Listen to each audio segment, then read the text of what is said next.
Group हमारा अति पिछड़ा ही है, जिसकी आबादी लगभग 45 से 46% है।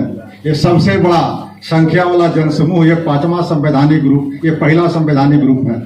दूसरा है पिछड़ा वर्ग की आबादी लगभग 18% है। उस समय जो मंडल कमीशन में सेंसस हुआ था उसके मुताबिक मैं बोल रहा हूँ कि 52% थी टोटल, उसमें से 18% के आसपास पिछड़ा और बाकी अति पिछड़ा था। और तीसरा समूह जो है वह अल्पसंख्यक का है, उनकी भी आबादी लगभग 17% है। और 17% में से उस आबादी में से 11% आबादी जो है वह अति पिछड़ा का मुसलमानों की है और मात्र 5-6% जो है वही अगड़े मुसलमानों की है। लेकिन मैं पूरे मुसलमानों की संख्या की बात कर रहा हूँ कि 17% है। उसी तरह से चौथा ग्रुप दलित है, दलित की भी आबादी 17% है, उसमें schedule caste and schedule tribe है। और 5वां जो है अंतिम ग्रुप है वह है अगड़ों की, सवर्ण की, सामान्य की भी आबादी 12 से 14% है। वैसे जो जाति गणना का रिकॉर्ड भी आएगा सामने में तो और स्पष्ट हो जाएगा, लेकिन मोटे तौर पर 1931 और बाद के दिनों में जो सर्वे हुआ है उसी पर आधारित मेरा यह आंकड़ा है। तब 5वां ग्रुप है अगड़ा सामान्य वर्ग का है और पहला ग्रुप है अति पिछड़ा का है। लेकिन अति पिछड़ा की स्थिति जो है सब ग्रुपों से बदतर है। बात करने या शासन प्रशासन की बात करने, ये सारे बिंदुओं पर आज है यह पिछड़ा है।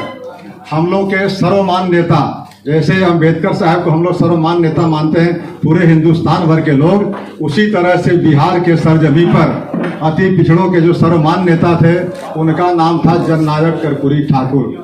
जननायक कर्पूरी ठाकुर वैसे व्यक्ति है जिनको अति पिछड़ा के कोई भी समूह जो है, कोई भी जाति विशेष है, उनको नेता अपना मानता है, उनको आइकॉन अपना मानता है।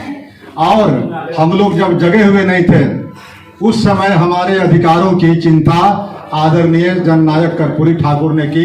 1978 में उन्हें जो आरक्षण दिया, जिसको कर्पूरी फार्मूला के नाम से जानते हैं, और कर्पूरी फार्मूला का मतलब था कि बिहार में पहली बार अति पिछड़ों की कोई अगर नेता, राजनेता ने चिंता की, उस व्यक्ति का नाम है जननायक कर्पूरी ठाकुर। लेकिन कर्पूरी ठाकुर के आत्मा उस दिन करा रही थी जिस दिन 2015 में आरक्षण में अति पिछड़ा के श्रेणी में उन तथा कथित संपन्न जातियों को डाल दी गई। ऐसे तो कई जाति की बढ़ाई गई संख्या। जननायक कर्पूरी ठाकुर के समय मात्र 94 जातियां थी, लेकिन 94 जातियां को कुछ कालखंड में सरकारों ने अपने अपने हिसाब से जातियों की संख्या बढ़ाते गया और जाति की संख्या बढ़ते बढ़ते 127 जाति हो गई।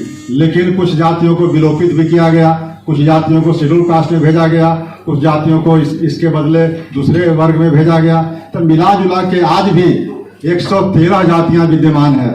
तो 113 जातियां में 110 जाति पर हमें कुछ नहीं कहना।